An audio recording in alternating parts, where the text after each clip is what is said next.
tumekupa taarifa ya kwamba tutahitaji kujifunza kwa kina kuhusiana na jinsi tunavyoweza kutumia maeneo yetu madogo nyumbani kuanza safari ya mradi wa kuku na mradi wa bustani. Jinsi gani ambavyo tunaweza tukatumia maeneo madogo kuweza kuanzisha mradi wa kuku na bustani maeneo yetu ya nyumbani. Na nikukaribisha sana, naamini umejiandaa, naamini umejipanga, na leo tutakuwa tukiangalia somo moja ambalo ni muhimu sana. Na kabla hatujaangalia, labda tuweke msingi wa vitu gani ambavyo tutakwenda kufuatilia. Programu yetu tunaita jinsi ya kutajirika kupitia mradi wa kuku na bustani. Jinsi ya kutajirika kupitia mradi wa kuku na bustani. Watu wengi wakisikia neno kutajirika wanashtuka, wanajua inawezekana kweli. Kitu ambacho kinasumbua watu wengi ni mwisho. Siku zote katika maisha kuna mambo mawili. Jambo la kwanza kuna mwisho, alafu jambo la pili kuna hatua. Kwa lazima una uwezo wa kuona mwisho unaotaka, ule ndio unakusaidia sasa urudi ujue unaanza kufanyaje ili ufikie kule mwisho. Hicho ndio kitu cha muhimu na ndio kitu ambacho natamani uweze kukijua. Sasa leo tutakuwa tukiangalia hili somo muhimu mno, kwa sababu bila ya hivyo ni ngumu sana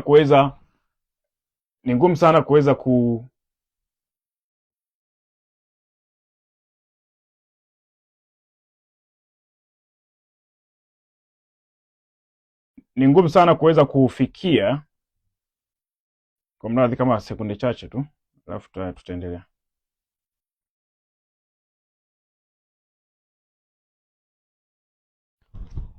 Ni ngumu sana kuweza kufikia mafanikio makubwa kwa sababu hujayaona. Okay, sasa wacha tufanye utangulizi kidogo, kisha baada hapo tuendelee. Kwa hiyo nikukaribisha sana, na programu yetu kama tulivyosema itakuwa siku 5 na itakuwa inazungumzia jinsi ya kutajirika kupitia mradi wa kuku. Kwa hiyo kwanza kabisa nikuipongeze kwa kutoa nafasi ya kufuatilia haya mafunzo, kwa sababu watu wengi wanataka maisha mazuri. Watu wengi wanataka vitu viweze kutokea, lakini watu wachache sana wako tayari kuchukua hatua. Sasa hiyo ndio tatizo ambalo linakumba watu wengi. Watu wengi sana wanapenda vitu viweze kutokea, lakini hawako tayari kuchukua hatua. Hasa kwa sababu hawako tayari kuchukua hatua, wanajikuta ya kwamba mambo yanakuwa magumu. Na kingine ambacho ndio kikubwa zaidi ambacho natamani sasa kikupe hiyo concentration ni ile kufikiri kwamba unahitaji kuwa na eneo kubwa sana, unahitaji kuwa na shamba kubwa, unahitaji kuwa na mtaji mkubwa, unahitaji kuwa na uzoefu mkubwa ili uweze kuchukua hatua. Hiyo pia imepelekea watu wengi hawawezi kufanya vizuri. Kwa hiyo nikaribisha sana kwa sababu viwanda ambavyo leo tunaviona vilianzia nyumbani. Kuna mashamba makubwa ambayo leo na dream siku moja nikiwa na ekari zangu 5 niwe na shamba kubwa kama hili hapa. Nikiwa sijui, yalianzia sebleni, yalianzia barazani. Maduka makubwa, makampuni makubwa ambayo unayaona yalianzia sebleni. Kwa yalianzia sehemu ndogo. Kwa tunachanganya kati ya mwisho tunaotaka kuona na uhalisia. Hicho ndio kitu ambacho kinasumbua watu wengi. Kwa hiyo tutajifunza mambo makubwa 3. Nimekuwa nikizungumzia siku mara kadhaa kama mmekuwa ukinifuatilia, lakini kwa sababu ni kitu cha msingi lazima niendelee kuzungumzia. Ni hivi, ili ufanikiwe unahitaji vitu 3. Na hii program nimeipaki katika mfumo huo. Ili ufanikiwe unahitaji vitu 3. Cha kwanza unahitaji ukuaji binafsi. Tunaita personal development. Ukuaji binafsi. Hiki ni kitu cha kwanza. Lakini kitu cha pili unahitaji kitu kinaitwa technical skills. Technical skills maana yake nini? Uwezo wa ufahamu wa kile unachofikiri kitakusaidia kufikia. Tunasema viheko ya mafanikio. Huwezi kufanikiwa bila kuwa na viheko. Viheko maana yake ni gari, chombo ambacho unataka kukitumia. Kwa mfano, hapa nazungumzia mambo ya kuku na bustani. Lazima uwe na ufahamu kuhusu mradi wa kuku.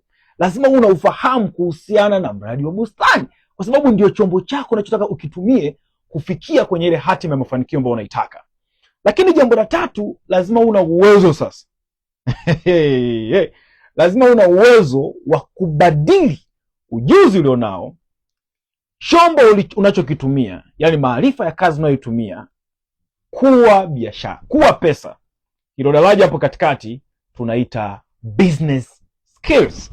Nikukaribisha sana katika programu yetu. Tutajaribu kuchambua haya mambo yote matatu, kwa sababu haya ndio yatatusaidia sisi tuweze kufikia mafanikio makubwa. Bila haya mambo matatu hatuwezi kufanikiwa. Nikwambie tu ukweli, bila kuwa na ujuzi wa kujitambua ni ngumu kufanikiwa, kwa sababu nasema kwamba ukijitambua, kuna vitu viwili kwenye upande wako. Cha kwanza unaita self awareness, kujitambua wewe ni nani. Kwa nini unakwama? Kwa nini mtu akufanya unaacha? Kwa nini? Hicho kitu lazima ifike point ujue, aha. Mimi nakumbuka kuna wakati biashara yangu ilikuwa struggle kukua. Nikanajiuliza, kwa nini nashindwa? Nikagundua sina discipline. Nikagundua sina nidhamu. Nikaanza kujinoa kwenye issue ya nidhamu. Baada ya muda biashara ikaanza kukua. Kwa nini? Nilijitambua tatizo langu liko wapi na nirekebishaje. Kosa ambalo watu wengi leo linawagharimu, hawajui wapi panakosa, wapi warekebisha. Usipojua tobo, utaendelea kujaza maji, utaendelea kujaza maji yanatoka. Na mwisho wa siku lazima kujua, jamani, au nimelogwa na nini? Nani anakuloga? Hapana. Lakini pia unaweza kuwa na ujuzi wa mradi wa kuku. Tumeona leo mabibi na mababu wanafuga, lakini sio matajiri. Mara ngapi tumemtembelea babu kijijini, akakuchinjia kuku, ukaona makuku jinsi yalivyoshiba, mpaka yangekuwa mjini haya. Yaani yangekuwa haya makuku mjini. Yule mtu amekuwa na technical skills, lakini amekosa business skills, amekosa mbinu za kibiashara. Rafiki yangu, mimi nikukaribisha sana, na naamini katika programu yetu hii tutajifunza mambo makubwa sana. Lakini kabla tujaenda mbali zaidi, tutaanza kuangalia somo letu muhimu sana ambalo linasema msingi wa mafanikio. Hili ndio somo ambalo tutakwenda kulizungumzia siku ya leo, na katika somo hili tutakwenda kujadili mambo makubwa sana matatu. Jambo la kwanza, tutaangalia kwa nini watu wengi wanataka mafanikio na wafanikiwe. Hicho ni kitu cha kwanza ambacho tutakiangalia. Kwa hiyo somo letu la kwanza ambalo tutaliangalia siku ya leo, hii ndio moduli ya kwanza, tunaita msingi wa mafanikio. Msingi wa mafanikio. Hii ndio mafanikio. Hii ndio somo letu la kwanza. Lakini tukumbuke jambo moja. Katika haya masomo tutakuwa na part. Kumbuka tutakuwa na muda sahihi wa kujadili part 1. Tutajadili part 1. Lakini tutakuwa na muda wa kujadili part 2 na tutakuwa na muda wa kujadili part 3. Sasa kwa sasa hivi tutajadili part 1. Sasa kabla tujaenda kwenye part 1, katika hili somo la msingi wa mafanikio tutaangalia mambo makubwa matatu. Jambo la kwanza, tutaangalia kwa nini watu wengi wanataka mafanikio lakini hawafanikiwi. Sasa utatakiwa uanze kujijaji mwenyewe kwamba mbona nimekuwa napambania mafanikio lakini sifanikiwi. Tutaangalia sababu ni ipi, na hilo ndio tutaliangalia kwa wakati huu. Lakini part 2 tutaangalia hatua 3 za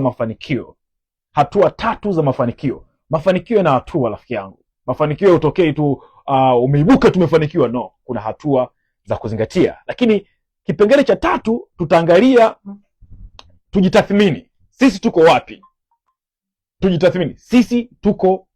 Hicho ni kipengele cha 3. Sasa jambo lingine ambalo nataka kusisitiza, hii ni program. Manake ni mafunzo yaliyoandaliwa kimkakati.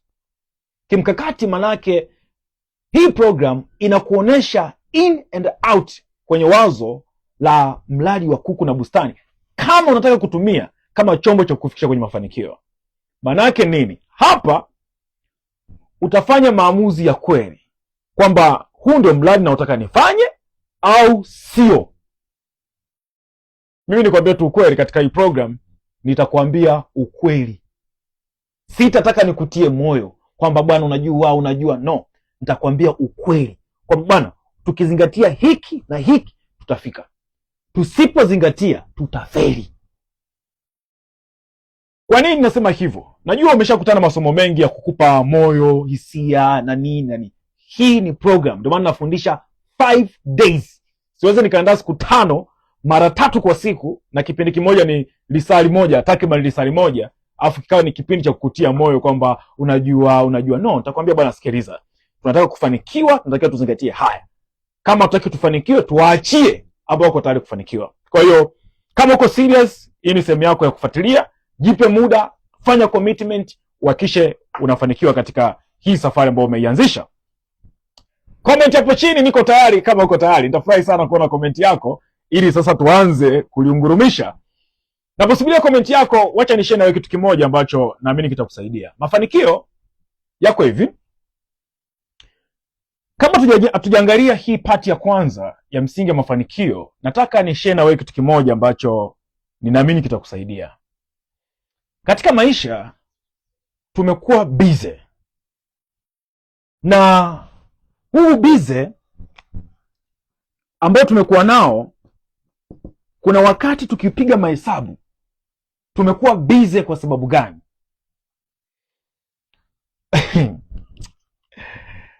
Kuna tofauti ya kuwa busy na kuwa productive. Tuna confuse kati ya kuwa busy na kuwa productive. Nitaelezea maana ya productive nini, kwa sababu hii ndio maana yangu kubwa wakati naanza kuweka msingi wa wewe kuhakikisha kwamba unasimama. Ongeleni sana wote ambao mna comment, naona comment zenu. Sasa nataka ujiulize swali moja. Are you busy or productive? Kwa lugha nyepesi nini? Hivi unazalisha au uko busy? Yaani unazalisha au uko busy? Nasema hivi kwa sababu gani? Tofauti kati ya tajiri leo, ukiangalia watu ambao leo tunawadimaya, watu ambao wanafanya vizuri. Kumbuka hili somo la uchumi, kwa nitazungumzia sana tajiri na maskini. Nimeona kwenye mtandao watu wengi wana allergy ya kusikia neno maskini, neno tajiri. Sasa katika hii mada, kwa sababu program inasema jinsi ya kutajirika kupitia mradi wa kuku na bustani, neno maskini na tajiri utalisikia. Yaani kama una allergy ya kusikia maneno, ni bora sasa utafute Mungu akupe hekima nyingine. Iko hivi, ukimwona leo mtu aliyefanikiwa sana ambao unamfahamu, labda tumzungumzie Elon Musk, tumzungumzie labda Warren Buffett au Bill Gates au Baresa au Mohamed Dewji. Hawa ni watu ambao wana kitu kinaitwa equal opportunity na mtu yoyote ambao unamuona leo duniani. Yaani ana equal opportunity, ana fursa sawa na mimi leo Ahaz, na wewe ambaye leo unanifuatilia. Hii equal opportunity, wote tumepata kitu kinachoitwa 86,400 seconds. Tumepata sekunde 86,400. Wote tuna hizo sekunde. Tofauti iko wapi? Tofauti iko wapi? Tofauti iko hapa. Tofauti iko hapa. Wakati ni jinsi ya kuzitumia hizi sekunde. Watu waliofanikiwa wanatamani, ndicho wanachofanya kila siku. Na ndio hapo tunapoanza kuachana. Na hapa ndio nataka nisikize vizuri, pakupo makini wa kufuatilia au wa kupuuza. Kwa sababu kuna mtu ambaye uko serious kabisa unataka kufuatilia. Unafuatilia, lakini leo upo, kesho sijui nitakuwaje, sina nini, visingizio debe. Sikiliza. Tofauti kati ya matajiri, wanatafuta kitu kinachoitwa speed in production. Wanatafuta kasi ya uzalishaji. Uzalishaji maana yake nini? Wanapata zaidi kwa kutumia muda mchache. Maana ya productive, wanatafuta ya kupata zaidi kwa kutumia muda mchache. Kwa mfano leo, unaona mtu anafanya kazi kwa mwezi analipwa shilingi 300,000. Lakini kuna mtu anawaza namna gani naweza kupata 300,000 kwa siku. Maana yake nini? Hii kasi. Maana yake hatafuti kuwa busy, anatafuta kuwa productive. Element ya kimaskini. Sasa naomba nione natumia element ya kimaskini au natumia mentality au natumia akili ya kimaskini, inatafuta kuwa busy, haijali productive. Ndio maana utajiuliza, mtu anaweza kuwa na project nyumbani ambayo inaweza kumpatia 500,000 kwa mwezi. Kama akifocus, akiamua kuwa serious, akasimama, kuna majirani tayari wanamletea pesa kila siku. ya mayai, ya mboga mboga. Sasa unawaza huyo mtu anaacha ile business ambayo inampatia 500,000 kwa mwezi, anaanza kukimbizana na maraisi kwenda kuomba kazi ya 1,500,000 kwa mwezi. Unagundua hii ni mentality ya kimaskini. Ni mentality ya kimaskini kwa sababu akiwa busy, watu watanionaje? I say, natoka asubuhi, nimevaa vizuri, nimevaa nguo nzuri, nimefunga tai, au ni element ya kimaskini ambayo inabidi tuikemee kwa nguvu zote. Maana yake nini? Tunatafuta kitu kinachoitwa productive, uwezo wa kuzalisha, uwezo wa kupata pesa bila kutumia muda mwingi, bila kutumia nguvu nyingi. Sasa tool tulionayo, silaha tulionayo ambayo itatusaidia tuwe productive, inaitwa akili. Inaitwa akili. Akili manake ni uwezo wa kuishape hii akili. Tajiri kila siku anawaza kushape akili yake ili awe productive. Maskini anaanza kutafuta kazi ili awe busy. Ndio maana unamwambia mtu, sikiliza, kuna mafunzo ya kujifunza ili uweze kufanya vizuri, nakwambia niko busy sana, unajua niko busy. Sijui niko. Sasa uko busy unafanya nini? Vitu haviongezeki, vitu havizaliani. Havizaliani kwa sababu akili ni butu. Nikutie moyo. Fuatilia hii program, hautajutia. Fuatilia hii program, hautajutia. Ni free program, itakusaidia kukufungua akili na kuona kwamba wewe unaweza kufanya vitu vikubwa kuliko unaweza kufikiri. Nikukaribisha sana. Tuanze safari yetu. Au sio? Are you ready? Najua ulichaniambia uko tayari. Katika somo hili la kwanza, part 1, katika muda huu tulionao wa takriban lisali moja, sitakuwa na muda mwingi sana, nikizidi sana lisali moja. Ni somo ambalo lipo kwa njia ya swali ambalo linasema kwa nini unataka kufanikiwa? Kwa nini unataka kufanikiwa?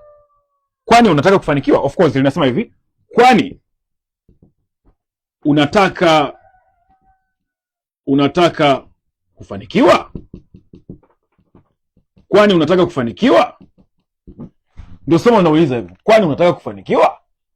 Ndio somo linauliza hivyo. Sasa siku moja nilikuwa nazungumza na mtu mmoja, acha nikupe story yake. Akaniambia, mwalimu, nataka kufanikiwa, nataka nipate pesa. Nikamuuliza swali moja rahisi sana, unasema unataka kufuga, unataka kufikia wapi rafiki yangu? Kimya, hakunijibu vizuri. Lakini baadaye akanijibu akasema, nataka nipate pesa. Nikamwambia, unataka kupata pesa ngapi? Unajua zikawa nyingi. Nikamuuliza, okay, labda unataka kupata pesa nyingi sana. Hebu tuziweke katika njia rahisi. Unataka kupata angalau kipato cha shilingi ngapi kwa mwezi? Kimya. Nikamwambia, sasa mimi naweza kukushauri kulingana na unachotaka, kwa sababu siku zote kila level ya mafanikio ina ufahamu wake. Mtu anataka kutengeneza 100,000 kwa mwezi, mtu anataka kutengeneza 300,000 kwa mwezi, ni watu wawili tofauti. Mtu anataka kutengeneza 1,000,000 kwa mwezi, ni watu tofauti. Sasa lakini baada ya muda nikasikia ameanza ufugaji. Mwezi wa kwanza, wa pili, ulipofika mwezi wa 3, jamaa akaanza kutangaza kwamba ufugaji hamna kitu, ufugaji wenyewe ueleweki, nimepata hasara, sijui kilikwenda. Akasema, imekwaje tena? Ukweli ni kwamba huwezi kupata usichokijua. Pointi ya msingi, ukweli ni kwamba huwezi kupata usichokijua. Naomba kuanzia sasa hivi clear akili yako, iweke sawa akili yako, jisemee unataka upate nini kwenye mradi wa kuku. Mimi ndoto yangu ni kutengeneza matajiri kupitia mradi wa kuku. Watu wote ambao wanaamini kwa moyo wao kwamba dhana ya mradi wa kuku, dhana ya kilimo na ufugaji, wanaamini. Sikiliza, sio kila mtu, naomba nisikilize vizuri rafiki yangu. Mimi si force watu kuingia kwenye huu mradi, hapana.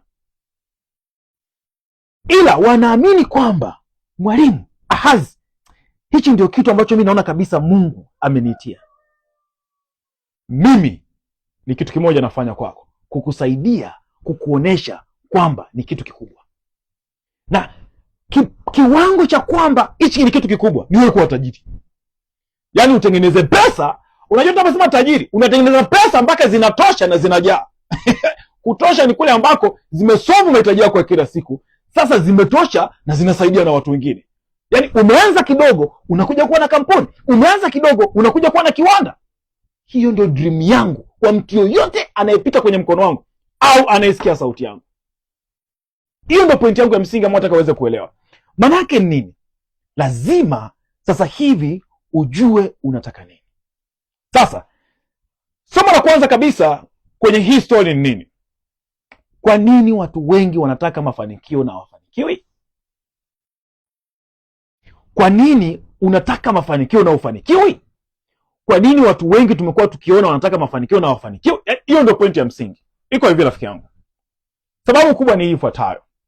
Watu wengi wanataka mafanikio kwa ujumla, lakini hawajui wanataka nini hasa. Andika hiyo point, itakusaidia. Watu wengi wanataka mafanikio kwa ujumla, tunaita general success, mafanikio kwa ujumla. Lazima ujue unataka nini hasa rafiki yangu. Unataka nini hasa? Kwa mfano, mtu anasema anataka pesa. Pesa ngapi? Nakumbuka kipindi nilikuwa naanza kusoma vitabu, kuna kitabu kimoja kinaitwa Think and Grow Rich. Sasa wana kipengele chao kinasema turn desire into reality. Kitu cha kwanza kabisa wanasema kwamba there is no such a reality as something for nothing. Yaani hakuna uhalisia ambao utakuja kama hakuna sababu ya kupata ule uhalisia. Sasa unapojua kwamba nataka pesa, lazima ujue kwamba nataka pesa ngapi, kwa sababu zile pesa ngapi ndio zitakwenda kutimiza lile kusudi au hitaji ulilonalo.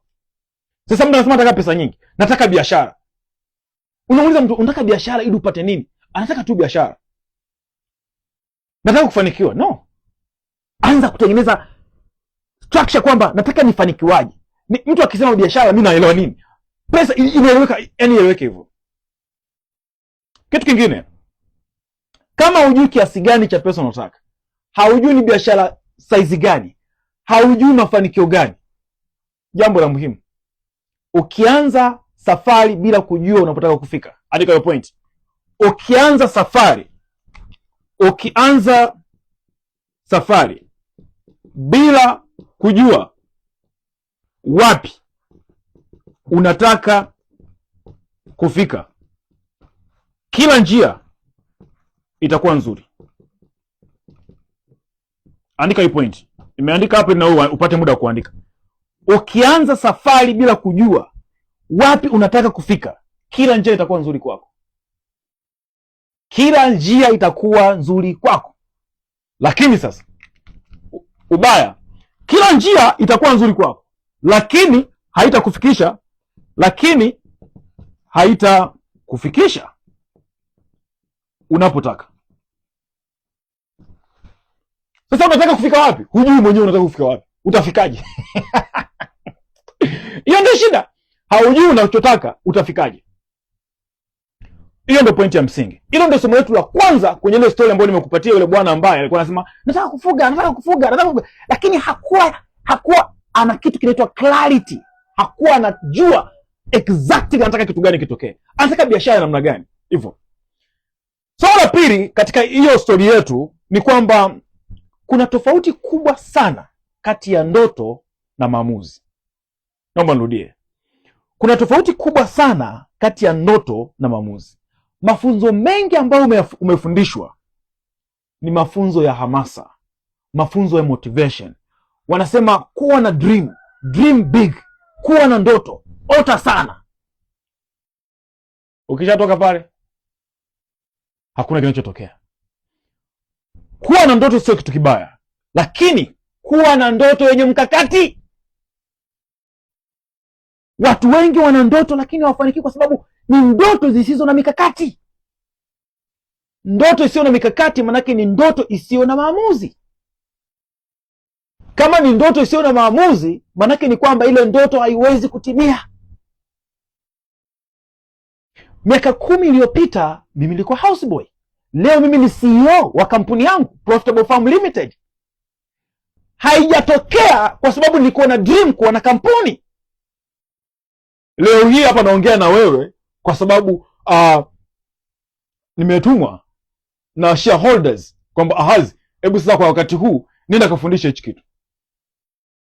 Lakini sikiliza, miaka 10 iliyopita nilikuwa house boy. Ila sikuwa tunasema mimi siku moja nitafanikiwa, najua nateseka lakini siku moja. No, nilikuwa na strategia, nilikuwa na mikakati kwamba kuna siku moja na mimi nitakuja. Kwani wenye makampuni wanaonekanaje? Wanaomiliki makampuni wanaonekanaje? Na mimi nikasema siku moja na mimi jamani, desire, shauku, lakini shauku lazima iende na decision. Hakuna kitu ambacho kinaniumiza akili, kinaniumiza kila siku. Nifanyaje hao watu waweze kuachieve kile ambacho wanatamani kuachieve? Okay, leo wacha nije na hii program. Hii ni mikakati ya kukupush, kukusaidia usimame. Siku moja na wewe na kitu chako. Haitokei tu kwamba kwa sababu tu umeamka tu. No! Unafikiri kwamba watu wana ndoto, wanatamani kufanikiwa, lakini wanafanikiwaje? Kwa sababu ndoto bila maamuzi yanabakia kuwa mandoto, tena yanaanza kukuletea stress baadaye. Ndio maana leo tunakuja na programu hii, jinsi ya kutajirika kupitia mradi wa kuku na bustani katika eneo dogo. Yani kupitia mradi wa kuku na bustani, safari inaanzia nyumbani. Nataka kusema ni kitu gani rafiki yangu? Pointi yangu ya msingi na nataka utoke nao ni kwamba ni nini? Ndoto inasema nataka kufanikiwa, hiyo ni ndoto. Nataka kufuga, hiyo ni ndoto. Nataka maisha mazuri, hiyo ni ndoto. Hakuna asiyetaka maisha mazuri. Hakuna asiyetaka kufuga. Hakuna asiyetaka biashara. Lakini maamuzi ni kusema hivi. Andika hapo. Nataka kufuga kuku 500. Hii ni ndoto ambayo iko clear. Nataka kufuga kuku 500. Wow. Imetoka kwenye ndoto, nataka kuwa na mradi wa kuku. Inaingia kwenye maamuzi, nataka kufuga kuku 500. Lakini pia ndoto ni kusema nataka kufikia kipato cha milioni 1 kwa mwezi. Angalia, nataka kufikia kipato cha milioni 1 kwa mwezi. Yaani nataka kufikia kipato cha milioni 1 kwa mwezi. Hiyo ndio ndoto. Nataka kufuga, nataka kupata kipato cha milioni 1 kwa mwezi. Nataka kujenga mradi wa biashara. Unasema kabisa, nataka kujenga mradi wa biashara. Nataka kujenga mradi wa biashara. Haya ndio maamuzi. Sio tunataka biashara. Nataka sijui kuwa na mradi wa kuku. Hivyo. Tofauti yake ni nini? Labda nikwambie kitu kimoja. Ndoto ni wazo la hisia. Andika point ya kusaidia. Ndoto ni wazo la hisia. Ndoto ni wazo la hisia. Ndoto ni wazo la hisia. Uamuzi ni wazo lenye mwelekeo. Andika hapo. Ndoto manake nini? Kwa nini tunasema tofauti ya ndoto na maamuzi? Tunasema ndoto ni wazo la hisia. Alafu maamuzi ni wazo lenye mwelekeo. Hiyo ndio pointi ya msingi nataka uondoke nayo. Sasa kila siku jiulize swali. Hivi nina mawazo ya hisia au nina mawazo yenye mwelekeo? Nina mawazo ya hisia au na mawazo yenye mwelekeo? Jiuliza maswali kila wakati. Kila unapojiuliza maswali yanakusaidia kuweza kufanya vizuri zaidi. Kitu kingine tuangalie sababu 5 zinazofanya watu washindwe kufanikiwa. Kulingana na story ambayo tulikuwa nayo, sababu 5 zinazofanya watu washindwe kufanikiwa. Ziko sababu 5. Sababu ya kwanza kabisa, na sasa wewe kague kama kuna mahali unaona hapaendi sawa, kagua uweze kuona ni sababu ipi na kufanya ushindwe kufanikiwa. Sababu ya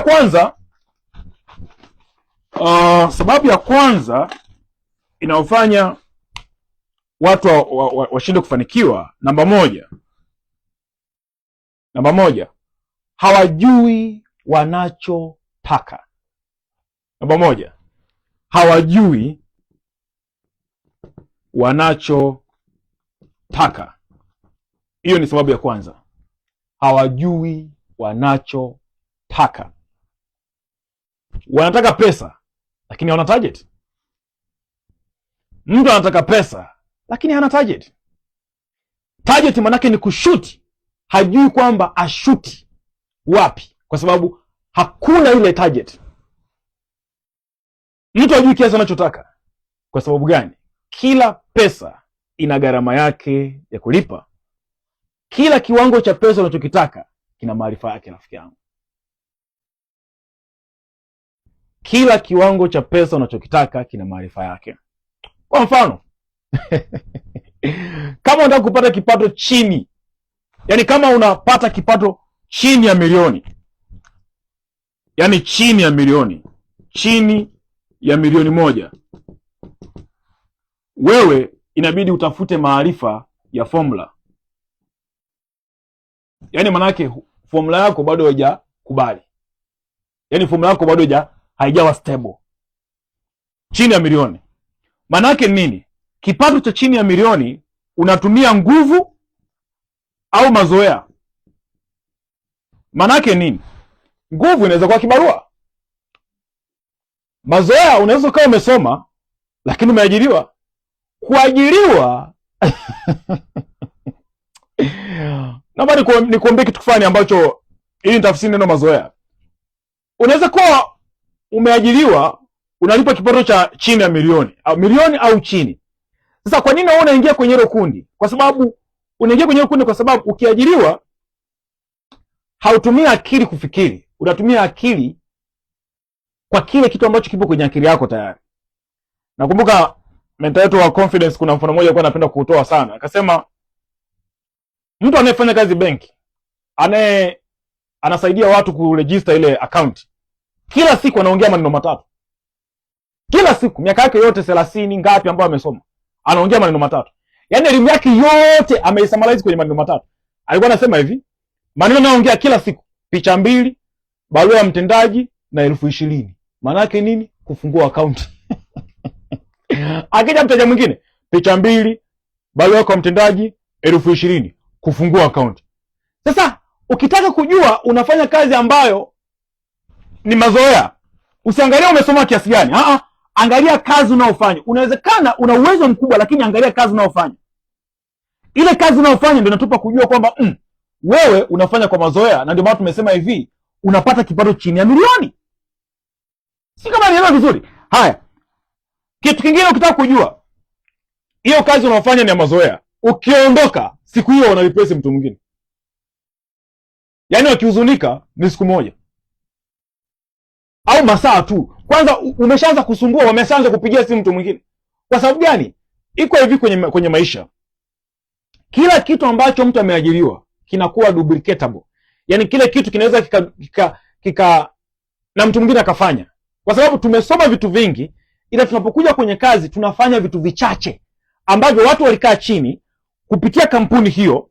Hata kama umesoma, like, ukiingia kwenye kampuni ya mtu au kwenye biashara mtu, utapewa orientation, utapewa mafunzo ambayo yanaonyesha kwamba ufanyaje kuoperate ile kazi. Kwa utapewa karatasi, bwana sikiliza, utaratibu wa kazi yetu ni huu hapa, soma hapa, kalili hapa siku 2, uingie kazini. Wakati tunaendelea kukalili, wakati tunaendelea.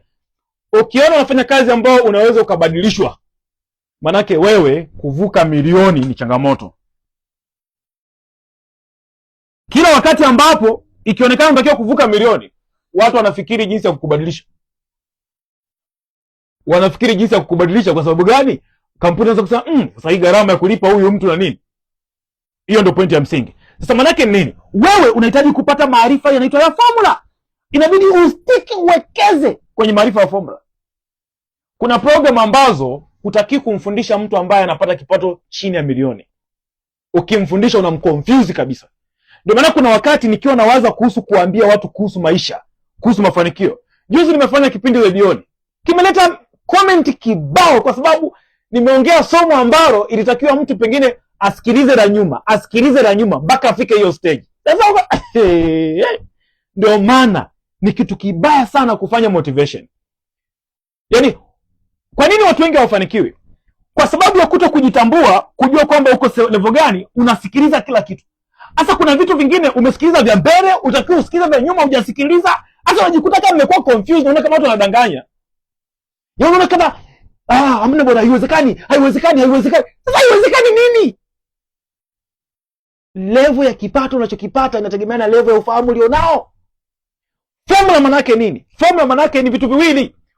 Nifanye nini, nipate nini. Only that. Ukiona kipato kinasumbua chini ya milioni, manake haujui cha kufanya ili upate nini. Haya, twende. Namba 2. Yaani kitu kingine. Ukiona pata unahangaika kuvuka milioni mpaka milioni 3. Yaani unapata kati ya milioni mpaka milioni 3 hapa katikati. Hauvuki hapa. Wewe unabidi upate maarifa ya nidhamu. Huwezi ukapata pesa milioni kama una formula. Lakini huwezi ukavuka milioni 3 kama una nidhamu. Naomba nirudie. Huwezi ukapata milioni kama una formula. Never. Yaani kama unapata na hauna formula. Tunapozungumzia kupata manake ni endelevu, sio kuotea. Kuna siku unaweza kuotea. Hata milioni 2 ukaotea, lakini zinaendelea kuja kila mwezi, manake huyu mtu anahitaji nidhamu. Namba 3. Kama unahangaika kuvuka kati ya milioni 5 mpaka milioni 7, yani ku maintain hizi pesa, una changamoto ya mifumo. Wewe hauna shida ya formula, unayo tayari. Unajua nini cha kufanya ili upate nini. Nidhamu manake unafanya unachotakiwa kufanya ili upate unachotakiwa kupata. Hakuna mtu atakusukuma tena, kwa sababu ukitaka kupata pesa unapata. Na unajua kabisa nikimaintain hiki na hiki napata. Lakini kwa nini upate? Huna mifumo. Umeona kinachotokea? Sasa usipojua unachokitaka, huwezi kukipata. Na ndio maana wakati mwingine sisi kwenye programu zetu, kwa mfano za kulipia, ni program ambayo inakuambia unataka nini? Okay, unataka hiki, gharama yake ni hapa. Unataka hiki, utaratibu ni huu hapa. Kwa nini? Huwezi kumfundisha mtu funzo la kupata milioni 10 wakati hela hakula hana. Utampoteza huyo mtu. Ndio maana kuna mtu mmoja leo kuniambia akasema, "Azi, si utengeneze mafunzo ya 50,000, ya 60,000, ya 100,000." Nikamwambia, "Mafunzo mimi nayotoa ya bure ni zaidi ya 200,000, zaidi ya 100,000." Ukifikiri wewe huna pesa kulipia program ambazo unafikiri unahitaji kulipia, usiende kule. Focus na hayo mafunzo ya bure yatakusaidia. Mpaka kuna level fulani ikifika akili yako imekaa sawa na unaanza kuona kwamba kumbe natakiwa nifanye, unaenda. Simple and clear.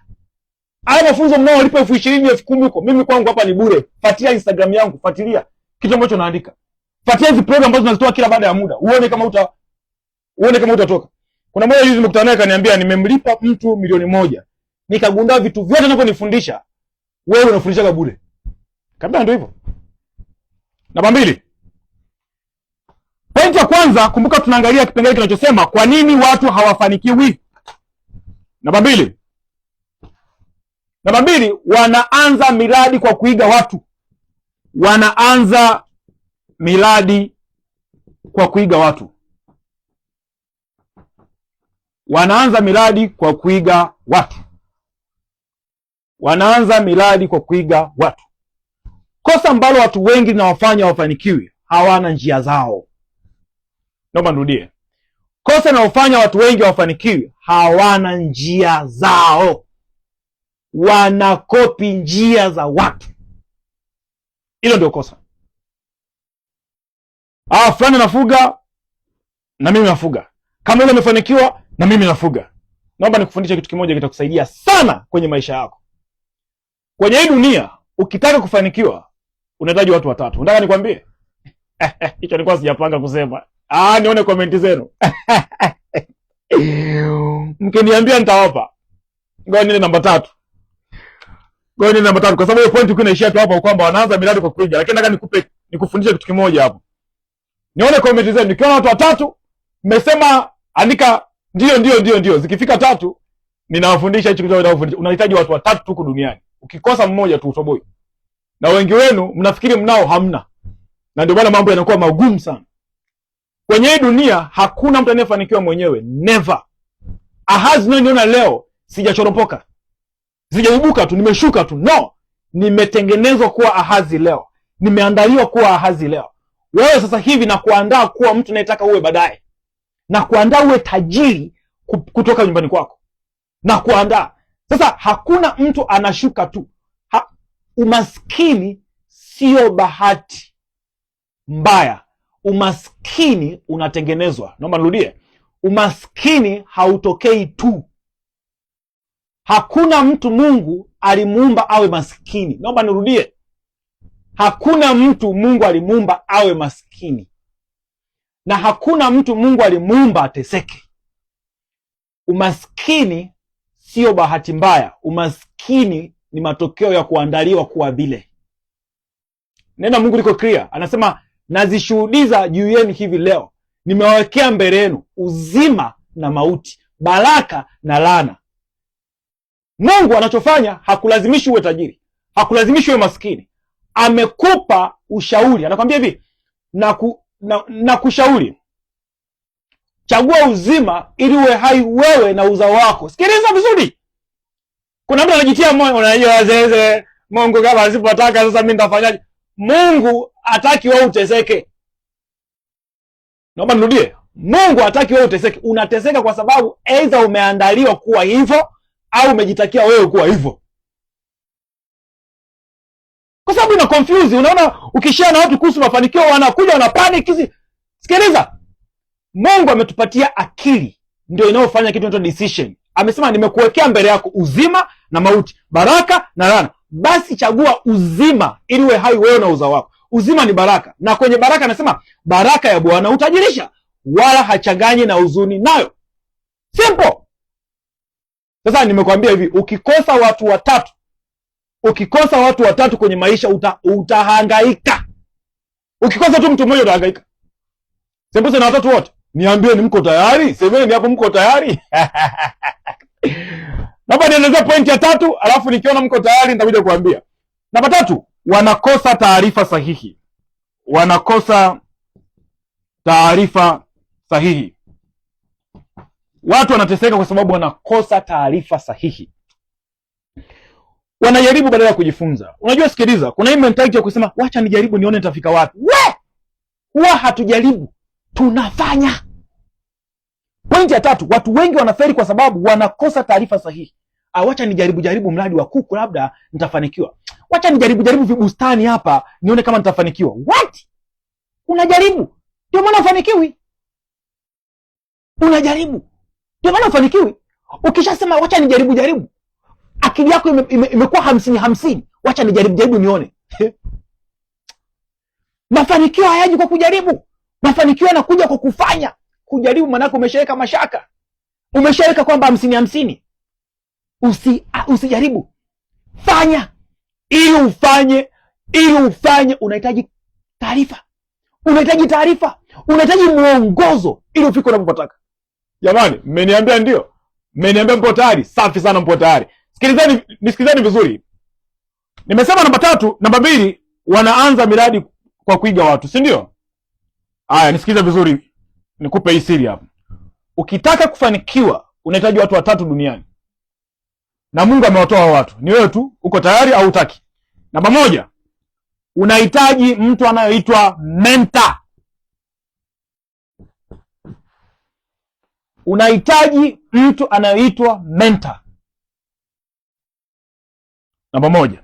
Nitaelezea. Namba 2, unahitaji mtu anaitwa coach.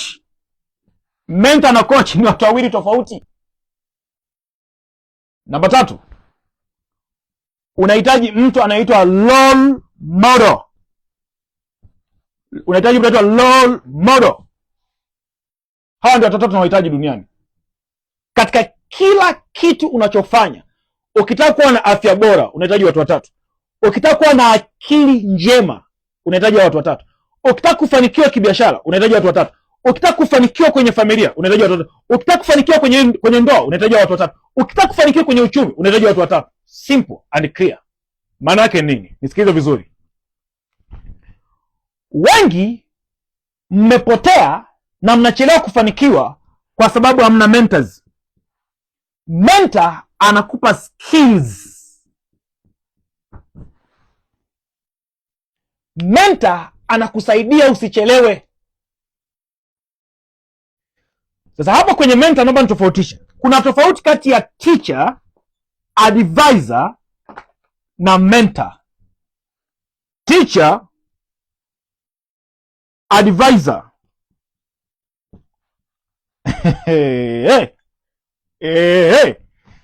Twende kazi, tutafika tu, usijali. Safari ya ukombozi inahitaji taratibu, tutafika. Ndio maana leo nimeamua kutumia ubao na kuandika. Hapa mimi na pray kama nani? Kwa sasa na pray kama teacher.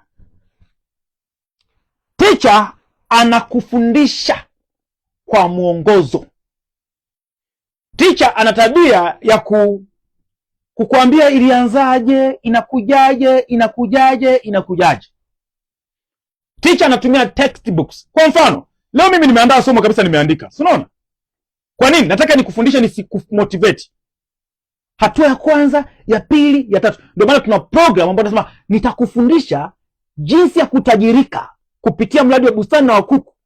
Safari inaanzia nyumbani. Sasa inakuwaje hazi? Tutaanza hatua ya kwanza, hatua ya pili, hatua ya tatu. Hapa nafanya na play part ya teacher. Sasa ninaweza kuwa teacher lakini nisiwe mentor wako. Naomba nielewe vizuri. Tunajifunza kwa watu wengi lakini wale sio mamenta wetu.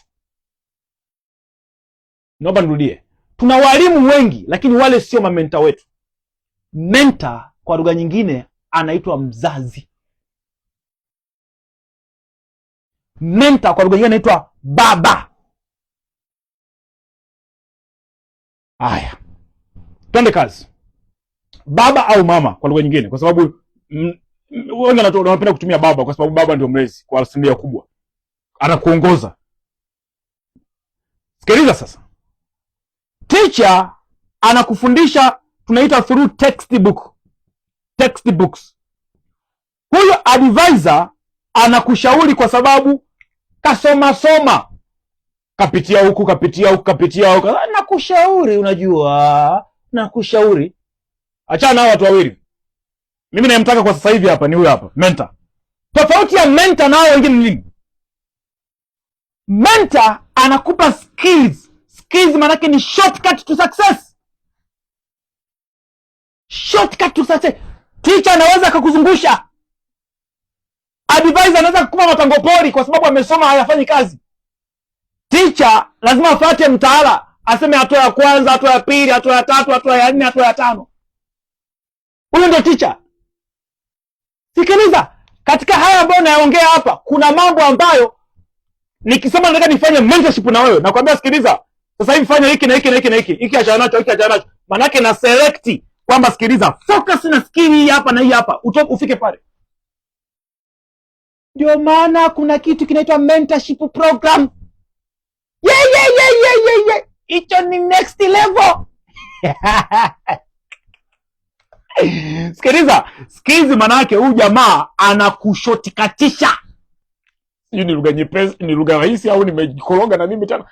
Anakufanya njia ndefu inakuwa fupi. Kila kitu kina okay.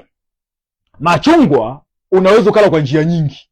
Unaweza ukamenya, ukala na maganda, ukafanyaje. Mentor ana squeeze na kuwa juice, anakuambia sikiliza, kunywa hiyo chapchapu upate vitamini chapchapu. Ndio maana ya mentor. Kiufupi ni hivi, mentor ni mtu aliyepita njia anayotaka ufike. Sasa anajua kabisa hii itakufikisha pale, hii itakuchelewesha, hii itakufikia pale, hii itaenda hivi, hii itaenda. Anakuambia hivi, katisha hapa. Ukishaambiwa katisha, kwa sababu mwenzako ameshapita huko. Mimi leo nikukusikiza mtu akwambia kuku hawaka kufaa. Sasa wewe unaanza kusema ana mimi ngoja kwanza nijaribu, sije kilikwenda, sije mimi ndo kajaribu. Miaka 12 experience, mimi nakupa ndani ya sekunde nakwambia sikiliza, achana hawa.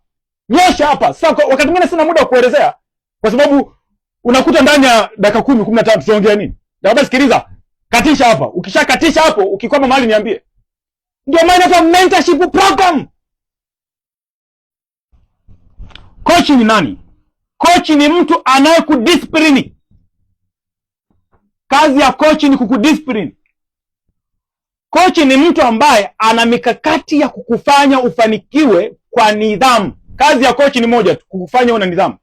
ana mikakati ya kukufanya ufanye unachotakiwa kufanya, hiyo unajisikia hiyo ujisikii. Watu wote wenye mafanikio wana coach.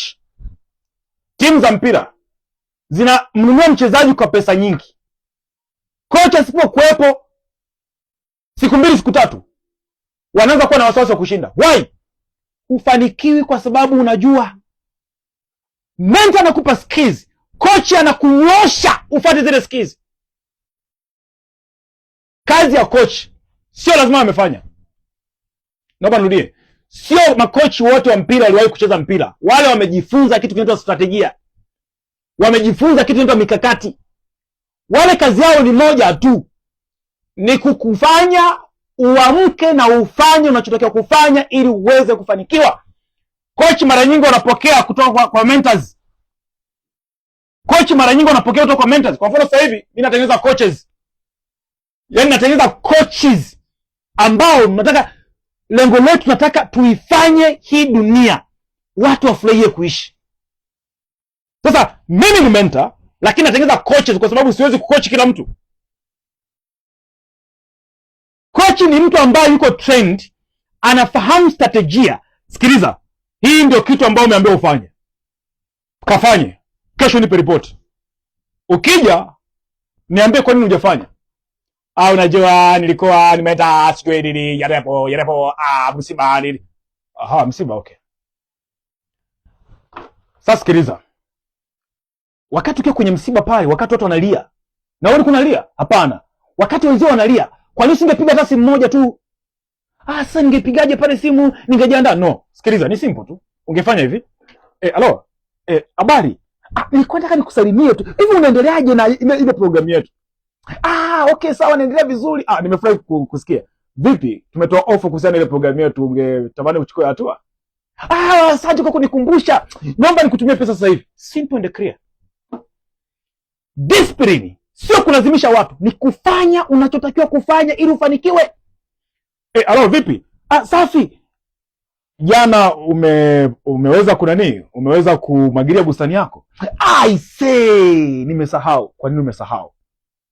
Hukuweka ile garoni ya kumwagilia jirani na sebule yako? Sijaweka. Sasa sikiliza, kesho ili uweze kumwagilia, chukua ile garoni weka karibu. Ukiamka tu utaikuta. Ukishaikuta unamwagilia, sawa? Kesho nipe report. Nashukuru sana. Watu sio kwamba hawajui cha kufanya, wanajua cha kufanya lakini hawajui wafanyaje vitu vitokee. Kazi ya coach ni kumfanya mtu afanye. Unahitaji coach. Leo maskini, maisha magumu ulionayo, akili iko sawa, umepata ujuzi na ufanya kazi, umekosa mtu wa kukusukuma, kukupush uwe na nidhamu. Simple. Tumalizie role model. Role model kazi yake ni kuinspire. Huyu ni inspirational. Tunahitaji kuwa hata watu wanaotuhamasisha basi. Watu ambao tunatamani siku moja movement wanazofanya. Yaani kuna saa unakaa unamcheki jamaa. Sio mtu ambaye unachukua skills zake, sio mtu anayekutrain, sio mtu ambaye anakufahamu, lakini unasema huyu jamaa ina maana amefanikiwaje hapa? Hivi imekuwaje? Kwa kuna saa kwenye maisha unataka kupata watu ambao wamekutangulia, ambao wanakuonesha inawezekana. Umeshapata skills, unasukuma kufanya, lakini wewe kuna kitu fulani hivi kana, yaani tu ukiona kuna mtu anafanya, unasema one day it is not impossible. It is possible. One day. Asa ile one day inatoka kwenye kitu kinaitwa inspirational. Wanaitwa role models. Mheshimiwa, mimi nikusaidiaje tena hapo? Mbona kama nimevuka muda wangu? Tuongeze kama dakika 5, tumalize somo letu. Kisha tukarest, tukutane katika somo lingine. Okay. Twenzetu. Kwa nini watu wengi hawafanikiwi? Namba 4, tulisema ziko 5. Hiki kimetokea tu katikati ya safari hapa. Umepata, lakini nilichokufundisha comment hapo chini, umefuata? Umeelewa? Umegundua unapokosea? Comment hapo chini kama umegundua unapokosea. Haya, namba 4. Kwa nini watu wengi hawafanikiwi? Wanakata tamaa mapema.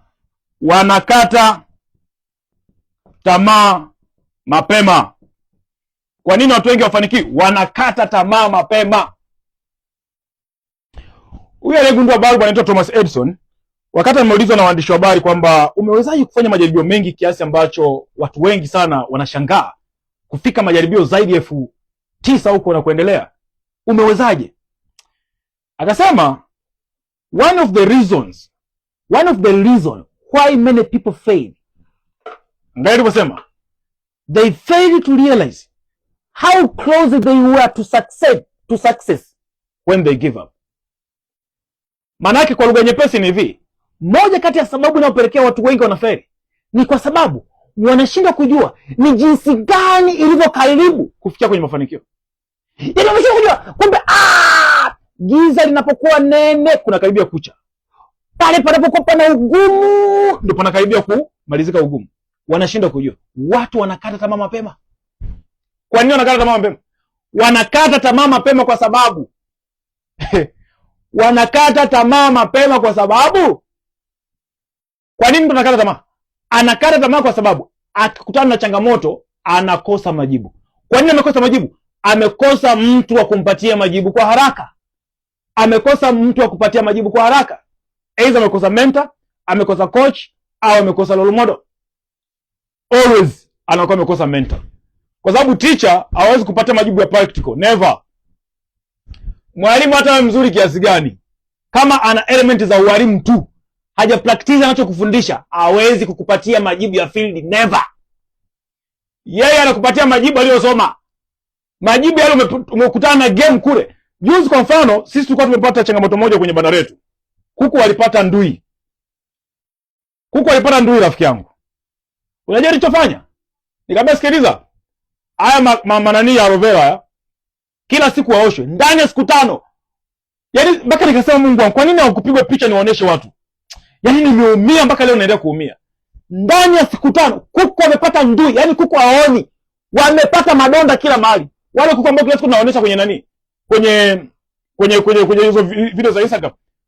Baada ya siku 5 kuku wamepona mpaka mtu akija anasema kuna kijana mmoja nilimwambia sikiliza, kuku wangu na changamoto ya ndui, lakini nafikiri baada ya muda watakaa sawa. Akasema nitumie picha. Nikatuma. Akasema wazi, sianze kuchinja. Nikamwambia wewe. Hii game sijaanza leo.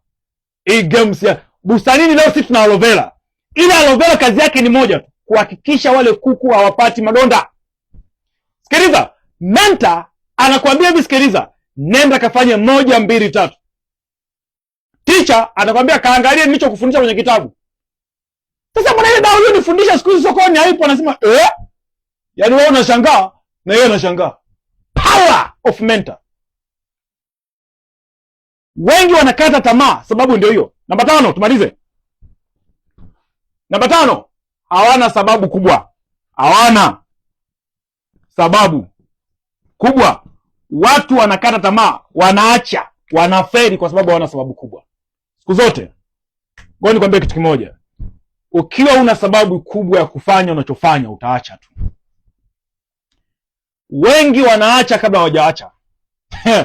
Wengi wanaacha kabla hawajaacha. Wengi wameshaacha, leo na pretend wanafanya, wameshaacha, wamesha quit, yani wameacha kabisa, hawafanyi tena. Ila tu wanaonekana kama wanafanya. Kwa nini? Ukisha kosa sababu. Sikiliza. Unapoona ile makopo kwenye nyumbani kwako, unaona nini? Unapoona ile kuku 10 nyumbani kwako, unaona nini? Unachokiona ndicho kinachopelekea uendelee au usiendelee. Ukiona ile kuku 10, unasema wanasumbua, tuchinje tu wote waondoke hapa, wana barabara nafasi. Yale makopo 10, usipokuwa na reason, usipoona mbele, usipokuwa na vision, watu wote ambao wamechange hii dunia ni visionaries. Visionaries ni watu gani? Ni watu wanaona vitu vinavyotakiwa jinsi vinavyotakiwa kuwa, sio jinsi vilivyo. Naomba rudie. Leaders are visionaries. Mtaji wa kiongozi, mtaji wa mtu yote ambaye ana future, sio kitu anachokiona sasa hivi. Ni kile anachokiona nyuma ya kile kitu. Ni kile anachokiona mbele ya kile kitu. Hawa ndio wanaitwa visionary. Ukikaa pale nyumbani kwako unaona makopo, utakaa uone bustani. Utakaa uone mashamba yako makubwa. Utakaa uone unauza mboga. Inaenda Afrika Mashariki. hutakaa uone mahoteli, hutakaa uone mahoteli, never hutakaa uone. Wengi wanakata tamaa, wanaacha kwa sababu hawana sababu kubwa. Fikiri, ninakufundisha hapa kukuandaa uwe tajiri kupitia mradi wa kuku na bustani, lakini tunaanzia nyumbani, tunaanzia kidogo pale nyumbani. Manake nini? Manake ni kwamba pale nyumbani ni starter, lakini tunaona wapi? Kuna watu mna mashamba lakini yana mapori, hamna idea muweke nini. Kuna watu ni matajiri, mna maeneo, lakini kwa sababu hauna idea uweke nini, yanabaki kuwa mizigo. Kuna watu mna hela, au sio? Tukisema sasa hivi kuna project ya milioni 10, chap chap unaenda unafanya. Ni hivyo na sisi wengine tumeitwa na Mungu kufanya hizi kazi. Tungekuwa tunawaambia sikiliza, toa milioni 10 hapa, kuna project utapata hela. Siku ile kitu, nafikiri mngekuwa mtoi. Mnafikiri mngekuwa mtoi, mngekuwa mnatoa. Lakini sikiliza, huwezi kufanikiwa kwa design hiyo. Picha unayoiona pale ulipoanza. Kuna mtu mwingine anasema hazo nichelewesha. Wewe uniambie mimi niwekeze pesa ngapi nifanikiwe? No! Hapana, hatuendi hivyo. Hatuendi hivyo. Hatuwezi kufanikiwa hivyo. Unaona nini? Sababu. Kuna kitu natamani leo kitokea, hakiwezi kufanyika leo kwa sababu bado muda wake. Lakini endelea kukichunga kile kitu kwamba one day nitakuwa CEO kampuni yangu. Siku moja nitakuwa mfanyabiashara mkubwa. Siku moja nitakuwa mtu ambaye naajiri watu wengi. Siku moja watu wengi watafurahia. Angalia kazi huko mtaani hamna kazi. Siku moja nitakuwa mimi. Ile picha ndio inakufanya leo ufanye unachofanya serious, my friend. Hivyo tu. Picha unayoiona. Picha ndio sababu ya msingi, vision. Kuona vitu ambavyo jinsi vinavyotakiwa kuwa. Mimi mwenzenu sijaridhika na haya maisha ninayoona sasa hivi. Watu wanateseka, hawana kazi, hawana biashara, hawana shughuli. Ndio maana nasema mimi nimetoka kwenye program ya siku 10. Nimeingia tena program nyingine ya siku 5. Na nikitoka hapo naenda tena program nyingine. Kwa sababu gani? Natamani kuona vitu vinavyotakiwa kuwa, my friend. Wewe leo Mungu amekupa neema ya kunisikiliza leo, rafiki yangu. Tuanze kuona namna hii Tanzania wa kuibadilisha ni mimi na wewe. Hakuna mtu atabadilisha Tanzania isipokuwa kuna mtu mmoja mmoja amechukua hatua yeye kama yeye na kuanza kuona vitu vinavyotakiwa kuona. Sikiliza, kama kuna mtu ambaye hajaplay part yake atalipia. Iwe sisi tumeweza kumwajibisha, tujaweza, atalipia. It's just a matter of time. Lakini kitendo cha kuendelea kulaumu na kulalamika bila kuchukua hatua, tunazidi kujiua wenyewe. Tuchukue hatua kwa ajili ya watoto wetu. Ukiona wewe huoni kama kuna uwezekano wa vitu kutokea. Mimi na dream kiasi ambacho mpaka namwambia Mungu, hivi mimi nitatimiza hizo ndoto mwenyewe kweli? Ananiambia kwa nini? Utatengeneza njia, tengeneza njia. Kuna dream mpaka natetemeka, nasema Mungu wangu inawezekanaje? Ndio nikasikia sauti, anza kujenga watu, anza kujenga watu. Ndio leo nayafanya. Wengi tunakwama kwa sababu tunaona vitu jinsi vilivyo. Tukitaka tufanikiwe, inabidi tuanze kuona vitu jinsi vinavyotakiwa kuwa. Ukiona vitu haviendi unasema yes. Hivi ndio jinsi ambavyo hakitakiwi kuwa. Kinatakiwa kuwa kwa jinsi nyingine. Rafiki yangu wewe.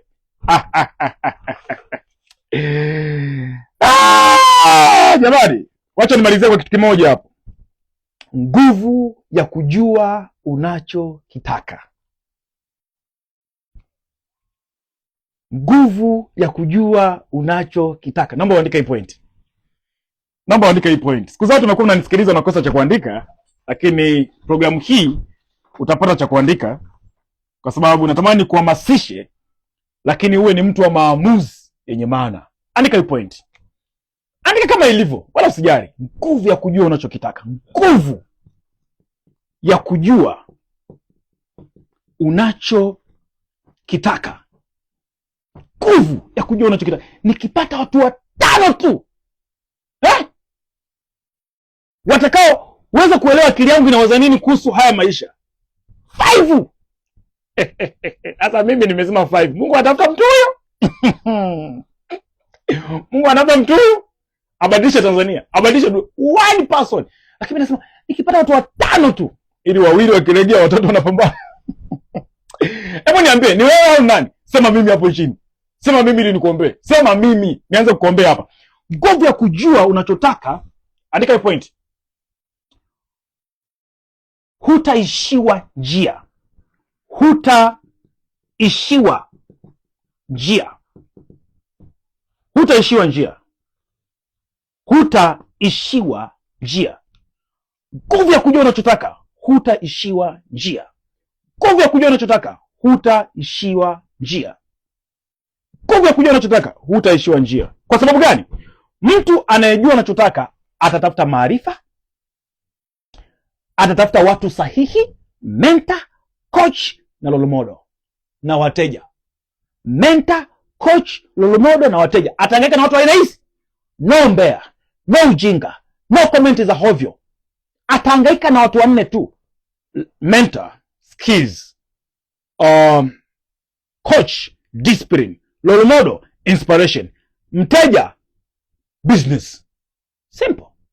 Mteja, solution, sio business. Mteja, solution. Simple. Watu wanne tu duniani atahangaika nao. Bas. Atatafuta mbinu sahihi. Lakini asiyejua anachotaka anajaribu kila kitu, anakata tamaa, anasema biashara ilipi. My friend, fanya mambo yafuatayo. Fanya mambo yafuatayo. Fanya mambo yafuatayo. Fanya mambo yafuatayo. Sasa anamwambia mimi nawaombea Mungu awasaidie hapo mlipo, muinuke kwenye kushindwa. Nguvu ya Mungu ingie ndani yenu, iwasimamishe muinuke na mkafanye mambo makubwa. Ni furaha ya Mungu kuona mtu aliyemuumba anafurahia pale anapotimiza kusudi lake. Na ngoja nikwambie siri, Mungu anataka tuwe matajiri. Tukiwa matajiri, tutasaidia kazi yake isonge mbele. Pokea nguvu hiyo. Tuendelee. Sikiliza, fanya zoezi lifuatalo. Hili nitumie kwenye WhatsApp. Naomba uandike ujumbe kupitia namba inayoangalia kwenye skrini yako. Kupitia namba inayoangalia kwenye skrini yako, andika, tuma hili zoezi. Kwa sababu kumbuka hii ni program, kwa kuna mazoezi ya kufanya. Hatufurahishani hapa. Hatufurahishani hapo. Watu wakuu wafurahishwe. Watu wakuu wanafundishwa, wanaandaliwa. Tuma ujumbe wa zoezi hili chap chap. Nikishamaliza hili somo, napitia zoezi lako, nikiweza kupigia simu nitakupigia. Na uwe msharp. Kabla siingia kwenye somo lingine, nitakuwa na muda wa kuongea na watu kulingana na mazoezi waliotuma. Tuma zoezi hili kwenye nambari ya WhatsApp unaangalia kwenye screen yako hapo sasa hivi. Kwenye nambari unaangalia kwenye screen yako ambayo ni 006. Ngoja nikuandikie hapa pia. Iko kwenye screen yako hapo. 0761825808. Tuma zoezi hili sasa hivi. Kwenye nambari ya WhatsApp 0761825808. Sitaki viporo. Nitumie sasa hivi kabla siingie kwenye somo lingine nianze kunani. Haya. Tuma hili zoezi. Zoezi linasema nini? Tuma majibu ya hili zoezi. Namba 1. Kwa nini ninataka kufanya mradi wa kuku au wa bustani? Andika sababu 3. Zoezi la kwanza. Tuandike hapa. Tunataka majitu. Zoezi la kwanza. Zoezi. Tuko darasani hapa. Tuko darasani kabisa. Upo kwenye IC, upo kwenye dada, upo nyumbani, vyovyote vile. Andika kwa nini, andika sababu 3. Kwa nini unataka kuanza mradi wa kuku na wa bustani? Kwa nini unataka kuanza mradi wa kuku na bustani? Andika hapo mambo 3. A, chwap, B, chwap, C, chwap. Nitumie. Tuma hilo zoezi sasa hivi. Kwa nini unataka kuanza mradi wa kuku na bustani? Tuma kwenye WhatsApp 0761825808. 0761825808. Tuma hilo zoezi. Tuma hilo zoezi. Haya. Namba 2. Zoezi la pili. Zoezi la pili. Jiulize swali hili muhimu. Jiulize sasa swali hili. Jiulize swali hili. Nataka kufikia nini hasa? Nataka kufikia nini hasa? Nimesema tuma hili zoezi sasa hivi. Nikishamaliza darasa hapa naanza kujibu maswali. Na usichelewe. Ukichelewa maana naingia kipindi kingine. Na nikishaingia kwenye kipindi kingine siwezi kujibu maswali ya kipindi kilichopita kwa sababu niko very serious, very focused, na tafuta watu ambao wako serious.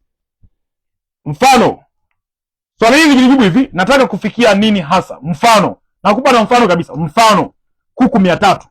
Andika hapo kuku labda mfano 300 au 500. Au unataka kupata kipato.